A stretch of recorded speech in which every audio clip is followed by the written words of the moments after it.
evening, TheoTrade. This is Corey Rosenblum, and you're watching the Theo Nightly video for March 12th, 2019. We're talking volatility, key levels, and implied volatility percentile as we look at stocks and any type of options to trade. It helps us make decisions in terms of current and future volatility. We talked about recently in a video, get ready for a VIX spike. Is that all we get? We can zoom in and take a look at the most recent activity in 2019. That did indeed take us from the 13 level all the way to 18. On this time frame, it doesn't look like a whole lot on the VIX movement, but 1350 to just shy of 19, or really 1850, that's a decent move in volatility. But as anything, when markets go up, volatility goes down. And we had two big trend days in a row, especially that of Monday. So the VIX index fell, and we're back to the 1350 level, which brings us to our other forecast here, or point of view. With the VIX just nearing 2019 lows, we're watching for any type of movement away from this, or barring that, meaning equities keep going up and breaking through the 2800 and 2811 level on the S&P futures, we could see the VIX back down to 12, or at least a little bit lower, under 13. So as the VIX is here, we look for any type of movement up away from this 13 level that corresponds with, as we take a look at it, the S&P 500, or the S&P futures, into resistance. If the market stays within this 2811 and the 2731 level, those are Don's gravity spots, we'll continue to see range contraction, which we play high to low, low to high. But the market doesn't stay that way forever.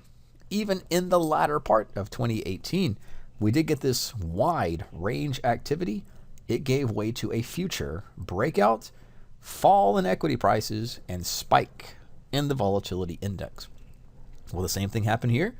Our key levels will be again 2811. It has been a multi-month, really multi-year resistance point. If the market buyers can push us above this key pivot, we might easily see a melt up, take us to 2850, 2900, or maybe even the 2018 highs. That's what we will be watching immediately and for this week. And then we can turn to tonight's video to talk about a couple of stocks that were making interesting patterns right there with the S&P. They're essentially key stocks at make or break points, where the next swing determines whether we play bullishly on a short squeeze bull-fueled outcome, or otherwise a fade or short or defense on the intraday or swing basis away from key pivots. The first one we'll talk about is Costco, and we see this contraction, low to high, high to low, a little bit above the range, low to high, high to low, breakouts.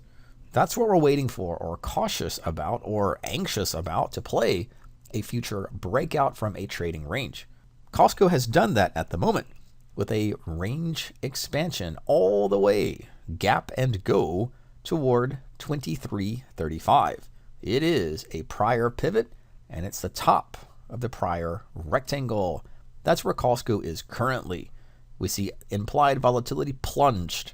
Also, so did the average true range as the market went higher into this target. The gap and go scenario took Costco on a short squeezed bull-fueled pathway toward this target. Same logic takes place, and of course, our trades will be the departure from 230 or 235. Anything above this with the market to 240 per share. Otherwise, we may look for a fade or slight departure trade down away from about the 235 level. That's the first stock we'll take a look at. Next is Apple.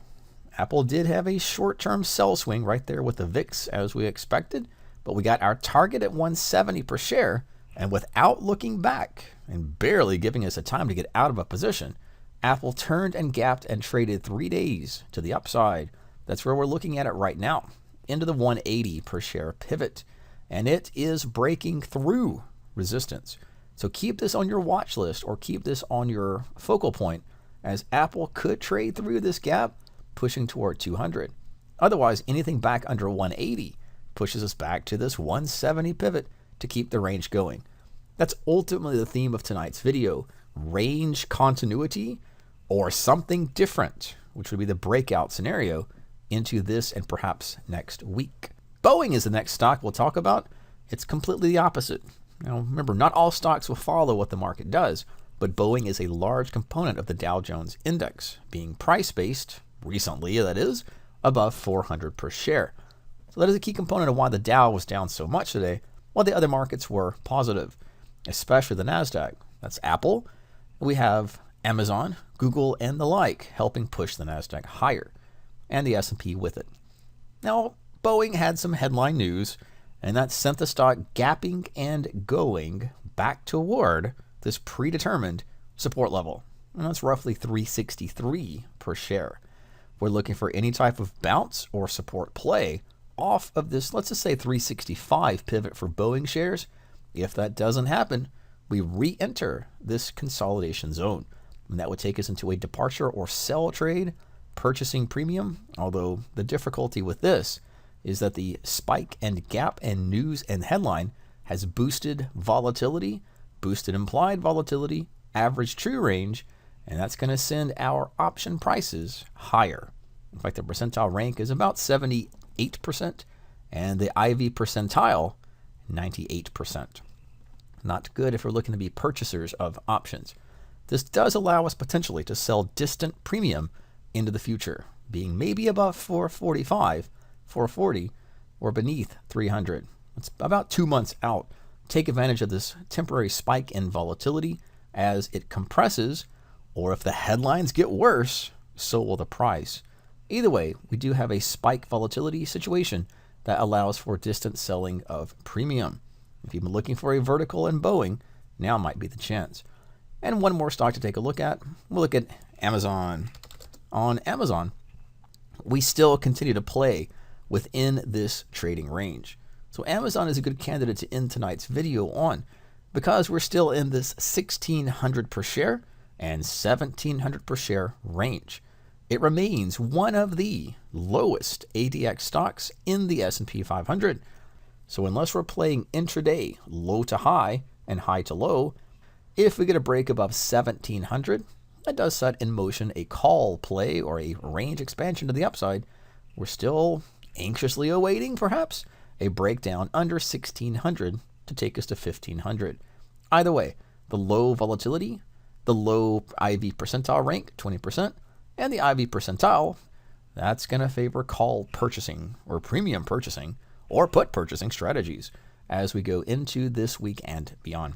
And if you haven't got your ticket to join us at the Scottsdale live event in 2019, Volatility Strikes Back, that event is 78 days away. We're looking forward to seeing you all there on May 30th, 31st, June 1st, and any mentorship days on Sunday.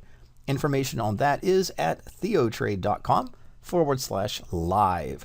But as always, take care. This is Corey Rosenblum with your Theo Nightly video for March 12th, 2019.